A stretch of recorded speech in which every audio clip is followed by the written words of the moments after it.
ఏంటి తెలియక అడుగుతున్నాను, ఇదో బతుక చెప్పండి. రాజు వెడ్స్ రాంబాయ్ ఇప్పుడే మూవీకి వెళ్ళి వచ్చాను. మూవీ ఎలా ఉందంటే నాకైతే చాలా బాగా నచ్చింది. చాలా రోజుల తర్వాత ఒక మంచి లవ్ స్టోరీ మూవీ చూశాను. Yes, it's a not a ball crushing love story, it's a ball touching love story. Hi hello, welcome to review with Yashwant. కొత్తగా ఎవరైనా వచ్చుంటే లైక్, షేర్ అండ్ సబ్స్క్రైబ్ చేసేయండి. ఫాస్ట్గా 500 సబ్స్క్రైబర్స్ అవ్వాలని కోరుకుంటున్నాను. 130 దగ్గర ఆగిపోయింది బండి, ముందరకు వెళ్ళట్లేదు. ఎవరైనా కొత్తగా వచ్చుంటే ఖచ్చితంగా ముందర షేర్ చేయండి. కంటెంట్ అయితే మీకు నచ్చినట్టే ఇస్తున్నాను అనుకుంటున్నాను. ఓకే, ఇంకా మూవీలోకి వచ్చేద్దాం. రాజు వెడ్స్ రాంబాయ్ ఈ మూవీ నిన్న ప్రీ రిలీజ్ అని జరిగింది. అంటే ప్రీ రిలీజ్ అంటే కాదు, ఒక ప్రెస్ మీట్ లాంటిది పెట్టారు. ఆ మూవీ ప్రెస్ మీట్లో డైరెక్టర్ మాత్రం చాలా కాన్ఫిడెంట్గా చాలా స్టేట్మెంట్స్ కూడా పాస్ చేశారు. ఒక రూమర్ కూడా వచ్చింది. అండ్ ఈ మూవీ క్లైమాక్స్ వచ్చేటట్టు చాలా బాగుంది అని చెప్పి చాలా హైప్ ఉంది ఈ మూవీకి. సో మూవీకి వెళ్ళొచ్చాను. మూవీ నాకు ఎలా అనిపించింది అంటే చాలా బాగుందండి. మీరైతే ఖచ్చితంగా సినిమా టికెట్స్ బుక్ చేసుకొని వెళ్ళండి. ఖచ్చితంగా ఇది చాలా రోజుల తర్వాత ఒక మంచి pure love story, village pure love story వచ్చేసింది. With no extra dialogues, no extra elevations and no just pure drama, love and entertainment movie plot విషయానికి వచ్చేస్తే బేసికల్లీ ఇలాంటి విలేజ్ ప్యూర్ లవ్ స్టోరీస్ అనగానే అందరూ స్టోరీ ఎలా ప్రెడిక్ట్ చేస్తారంటే ఒక lower caste అబ్బాయి ఉంటాడు, ఒక అప్పర్ క్యాస్ట్ అమ్మాయి ఉంటుంది, వాళ్ళిద్దరు లవ్ చేసుకుంటారు, అది ఇంట్లో వాళ్ళు ఒప్పుకోరు అని ఇలా అనుకుంటారు.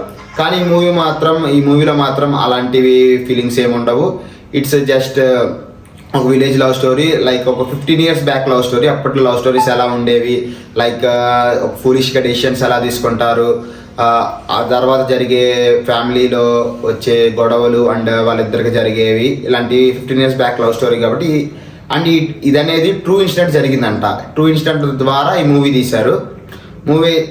మూవీలో పాజిటివ్స్ వచ్చేపాటికైతే మూవీలో కామెడీ చాలా బాగా వర్కౌట్ అయింది. వాళ్ళ ఫ్రెండ్స్ క్యారెక్టర్స్ అయితే ఏవైతే ఉన్నాయో చాలా బాగా క్యారెక్టర్ వర్కౌట్ అయింది. హీరో పక్కన ఒక బెస్ట్ ఫ్రెండ్ ఉంటాడు.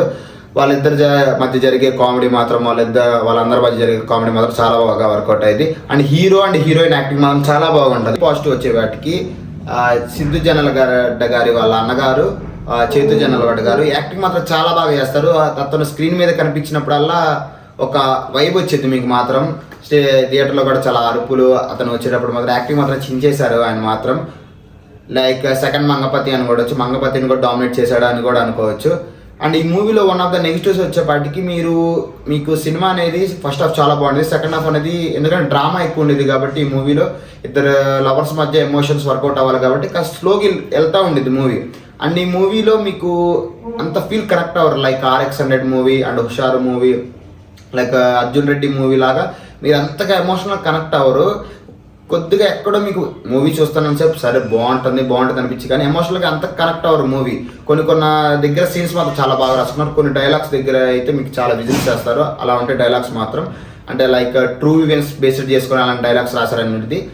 అండ్ ఈ మూవీలో వన్ ఆఫ్ ఫస్ట్ నుంచి హైప్ తీసుకొచ్చేది ఏంటంటే క్లైమాక్స్ అనేది చాలా రూమర్స్ అండ్ వచ్చినాయి, ఇలా ఉంటుంది అని వచ్చింది. బట్ మీరు మూవీకి వెళ్ళి చూడండి, అది క్లైమాక్స్ మీకు నచ్చిందో లేదో మీకే తెలియదు. నాకైతే అంతగా అనిపించలేదు క్లైమాక్స్ మాత్రం. రూమర్స్ అని మాత్రం 80 నమ్మకండి. అండ్ ఇది స్పాయిలర్ కూడా అనుకోవచ్చు. ఓకే, ఇది మన రాజు వెడ్స్ రాంబాయ్ మూవీ రివ్యూ. ఈ మూవీకి నేను అవుట్ ఆఫ్ 5 మూవీకి 2.75 ఇస్తున్నాను. ఇలాంటి movie like without cringe dialogues and without cringe love story ఈ మూవీ అయితే చాలా బాగుంటుంది. ఖచ్చితంగా మీరు థియేటర్స్కి వెళ్ళి ఖచ్చితంగా విజిట్ చేయండి. Okay, thank you, bye. Next రివ్యూతో మళ్ళీ కలుద్దాం. ఖచ్చితంగా కొత్తగా ఎవరైనా వస్తే లైక్, షేర్, సబ్స్క్రైబ్ మాత్రం మర్చిపోకండి. కింద గంట బెల్ ఉండేది, గంట మాత్రం ఖచ్చితంగా కొట్టలే.